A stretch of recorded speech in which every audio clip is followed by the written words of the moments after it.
My fellow citizens, I speak to you this evening not only as your president, but as a fellow American that's shocked and dismayed as you are by the attempt on Senator Kennedy's life. Deeply disturbed, as I know you are, by lawlessness and violence in our country, of which this tragedy is the latest spectacular example. We do not know the reasons that inspired the attack on Senator Kennedy. We know only that a brilliant career of public service has been brutally interrupted, that a young leader of uncommon energy and dedication who has served his country tirelessly and well, and whose voice and example has touched millions throughout the entire world, has been senselessly and horribly stricken. At this moment, the outcome is still in the balance. We pray to God that He will spare Robert Kennedy and will restore him to full health and vigor. We pray this for the nation's sake, for the sake of his wife and his children, his father and his mother, and in memory of his brother, our beloved late president. The Kennedy family has endured sorrow enough, and we pray that this family may be spared more anguish. Tonight, this nation faces once again the consequences of lawlessness, hatred, and unreason in its midst. It would be wrong, it would be self-deceptive to ignore the connection between that lawlessness and hatred and this act of violence. It would be just as wrong and just as self-deceptive to conclude from this act that our country itself is sick, that it's lost its balance, that it's lost its sense of direction, even its common decency. 200 million Americans did not strike down Robert Kennedy last night any more than they struck down President John F. Kennedy in 1963 or Dr. Martin Luther King in April of this year.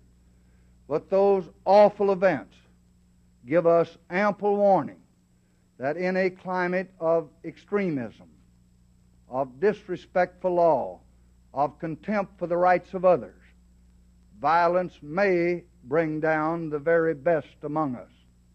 And a nation that tolerates violence in any form cannot expect to be able to confine it to just minor outbursts.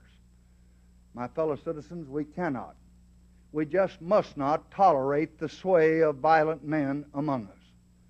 We must not permit men that are filled with hatred and careless of innocent lives to dominate our streets and fill our homes with fear. We cannot sanction the appeal to violence, no matter what its cause, no matter what the grievance from which it springs. There is never, and I say never, any justification for the violence that tears at the fabric of our national life, that inspires such fear in peaceful citizens that they arm themselves with deadly weapons, that sets citizen against citizen, or group against group. A great nation can guarantee freedom for its people and the hope of progressive change only under the rule of law. So let us, for God's sake, resolve to live under the law. Let us put an end to violence and to the preaching of violence. Let the Congress pass laws to bring the insane traffic in guns to a halt, as I have appealed to them time and time again to do.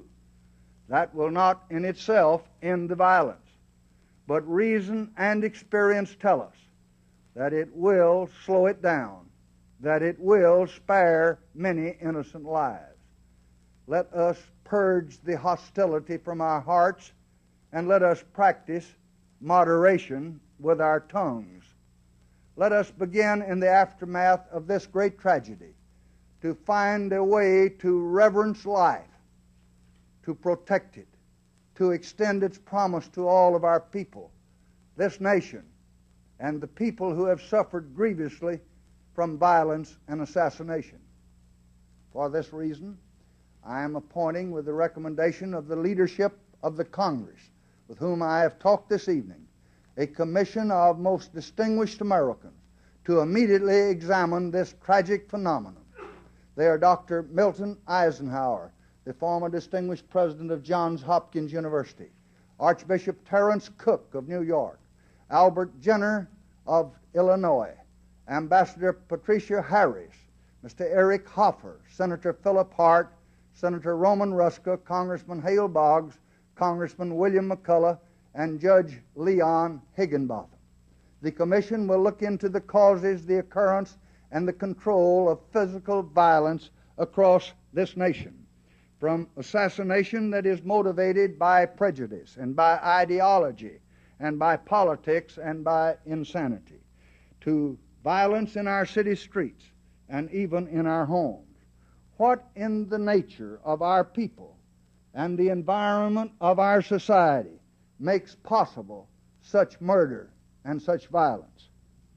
How does it happen? What can be done to prevent assassination?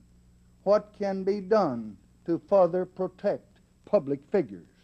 What can be done to eliminate the basic causes of these aberrations? Supported by the suggestions and recommendations of criminologists, sociologists, and psychologists, all of our nation's medical and social sciences, we hope to learn why we inflict such suffering on ourselves. And I hope and pray that we can learn how to stop it. This is a sober time for our great democracy. But we are a strong and we are a resilient people who can, I hope, learn from our misfortunes, who can heal our wounds, who can build and find progress in public order. We can. We must. So I appeal to every American citizen tonight. Let us begin tonight.